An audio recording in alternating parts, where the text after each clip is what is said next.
Hi నమస్తే అండి.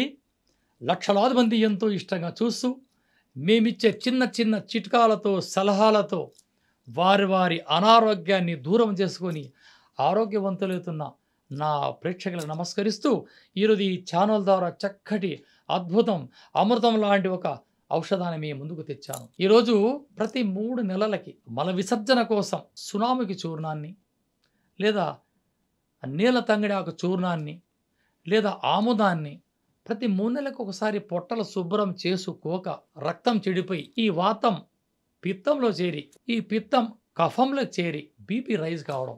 ఎప్పుడైతే వాతం పిత్తంలో చేరిందా, వాతం పెరిగిందా, మీ కిడ్నీ లివర్లో ప్రాబ్లం వస్తుంది. వాతం పెరిగితే రక్తం చిక్కబడడం, ఆ రక్తం చిక్కబడిందంటే ఫిల్టర్ ఆగడం, ఫిల్టర్ ఆగిందంటే కిడ్నీ క్రియాటిన్ పెరగడం, డయాలసిస్. ఓకే, ఇక ఆ తర్వాత ఈ వాతం వెళ్ళి ఎప్పుడైతే పిత్తంలో చేరుతుందో మీ లివర్లో ప్రాబ్లం, సరిగ్గా అరగదు, లివర్ నుంచి వచ్చే సంకేతాలు మీ శరీరానికి చేరవు, మల విసర్జన జరగదు, లివర్ ప్రాబ్లం.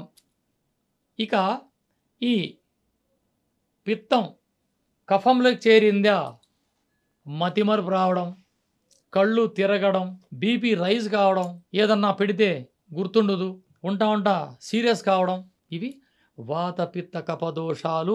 వారి వారి స్థానంలో లేక వేరే స్థానాల్లోకి చేరితే వచ్చే అనారోగ్యమే వాత పిత్త కపదోషాలు. ఎప్పుడైతే వారి వారి స్థానాల్లో మారిపోతాయో ఈ దరిద్ర రోగాలన్నీ వచ్చి మీ శరీరాలు అతలాకుతలంగా మారిపోతాయి. వీటి మనం చేయవలసింది ఏమి, ఎవరు అక్కడ ఉండాలా. వాతం ఎక్కడ ఉండాలది, కాలి బొట్టన వేలు నుంచి బొడ్డు వరకు ఈ ప్రదేశమే వాతాహారం.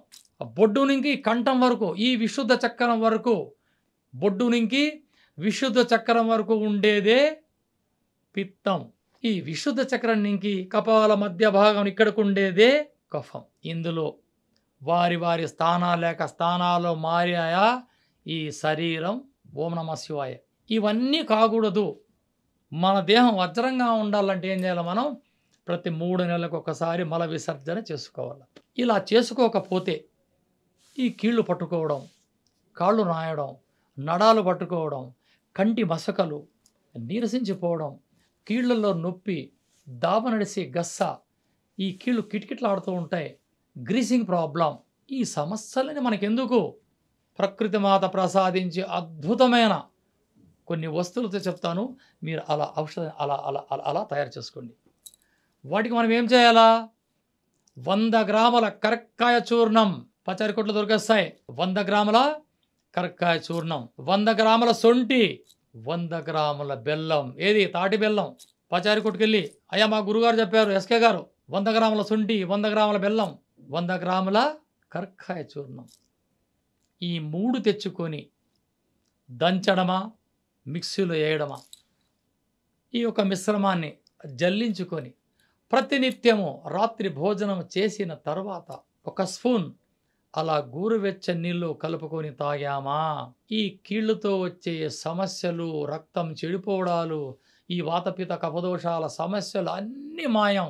ఉదయం లేవగానే ఈ కరక్కాయ చేసే పని ఈ లివర్లో ఉండే సమస్యను దూరం చేసి, పెద్ద పేగుని అలా శుభ్రంగా చేసి మల విసర్జన చేయడంలో అద్భుతమైన పాత్ర పోషిస్తుంది ఈ కరక్కాయ. ఇక మోకాళ్ళల్లో గుజ్జు పెరగడానికి, దాబనడిసే గస్స లేకుండా చేయడానికి, ఊపిరితిత్తుల్లో ఉండే సమస్యను అలా దూరం చేయడానికి, జఠరాగ్ని పెంచి మంచి ఆకలిని సృష్టించడానికి దోహదపడుతుంది సొంటి. ఇక శరీరంలో ఈ నాలుకపైన రుచులని ఆస్వాదించి శరీరానికి ఎంతో అద్భుతమైన ఐరన్ సమకూర్చేదే బెల్లం. ఇంతకన్నా ఔషధం ఏముంటుంది.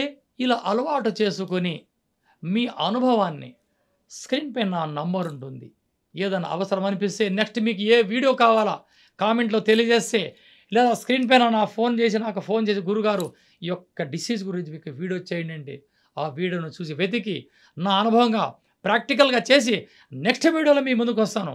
ఎస్కే రసూల్, అనంతపురం జిల్లా, ధర్మవరం. జై హింద్.